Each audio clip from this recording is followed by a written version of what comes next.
Marc chapitre 12. Jésus se mit donc à leur parler en parabole.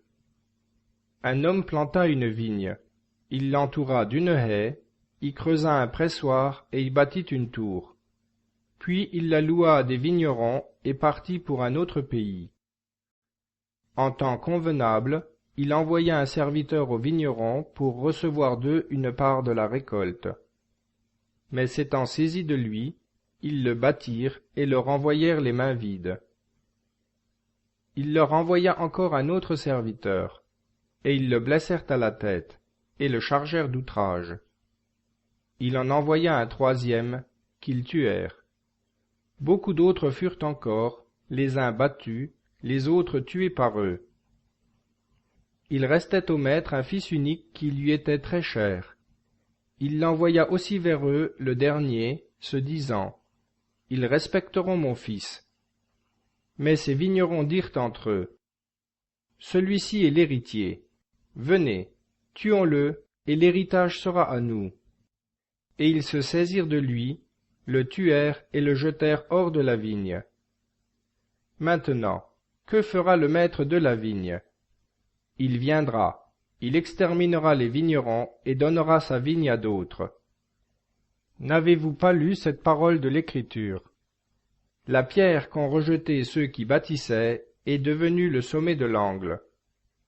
C'est le Seigneur qui a fait cela, et c'est une merveille à nos yeux. Et ils cherchaient à se saisir de lui, sachant qu'il les avait en vue dans cette parabole. Mais ils craignaient le peuple, et le laissant, ils s'en allèrent. Alors ils lui envoyèrent quelques-uns des pharisiens et des hérodiens pour le surprendre dans ses paroles. Ceux-ci étant venus, lui dirent: « Maître, nous savons que vous êtes véridique et n'avez souci de personne, car vous ne considérez point l'extérieur des hommes, mais vous enseignez la voie de Dieu dans la vérité. Est-il permis, ou non, de payer le tribut à César? Devons-nous payer ou non? » Connaissant leur perfidie, il leur dit: « Pourquoi me tentez-vous? Apportez-moi un denier que je le voie. » Ils le lui apportèrent. Et il leur dit: « De qui sont cette image et cette inscription? » « De César, lui dirent-ils. Alors Jésus leur répondit: « Rendez donc à César ce qui est à César, et à Dieu ce qui est à Dieu. » Et il les frappa d'étonnement. Des Sadducéens, qui nient la résurrection, l'abordèrent ensuite et lui firent cette question: « Maître, Moïse nous a prescrit que, si un frère meurt, laissant une femme sans enfant, son frère doit prendre sa femme et susciter des enfants à son frère. Or il y avait 7 frères.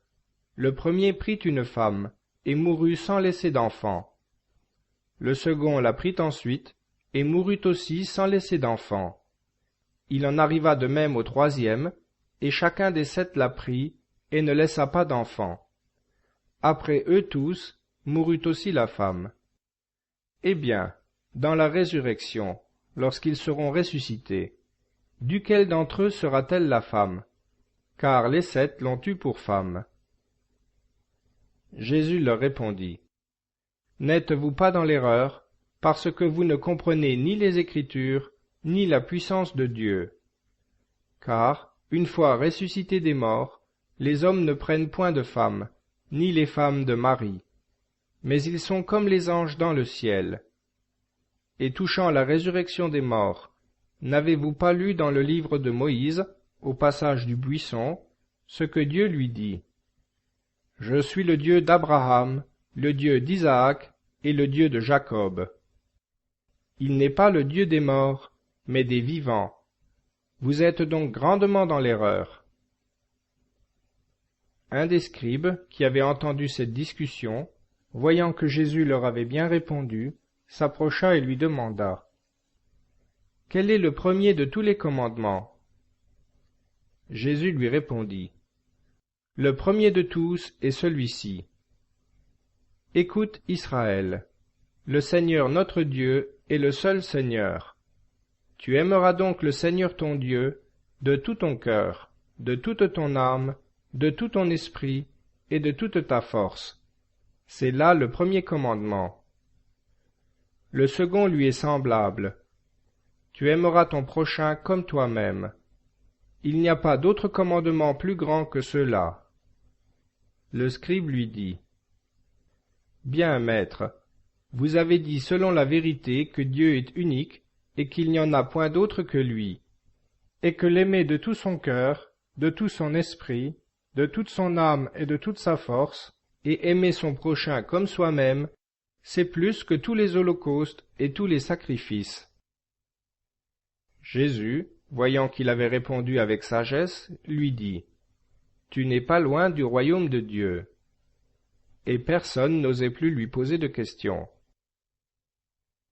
Jésus, continuant à enseigner dans le temple, dit: Comment les scribes disent-ils que le Christ est fils de David? Car David lui-même parle ainsi par l'Esprit Saint. Le Seigneur a dit à mon Seigneur: Asseyez-vous à ma droite, jusqu'à ce que je fasse de vos ennemis l'escabeau de vos pieds. David lui-même l'appelle Seigneur. Comment donc est-il son fils?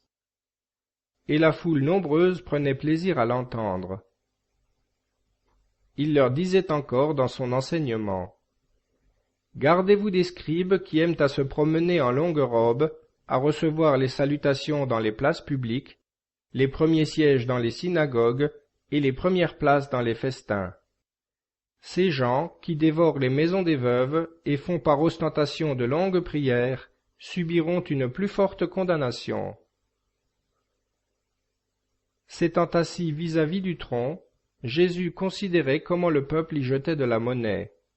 Plusieurs riches y mettaient beaucoup. Une pauvre veuve étant venue, elle y mit 2 petites pièces, valant ensemble le quart d'un as. Alors Jésus, appelant ses disciples, leur dit: Je vous le dis en vérité, cette pauvre veuve a donné plus que tous ceux qui ont mis dans le tronc, car tous ont mis de leur superflu, mais cette femme a donné de son nécessaire, tout ce qu'elle possédait, tout ce qu'elle avait pour vivre.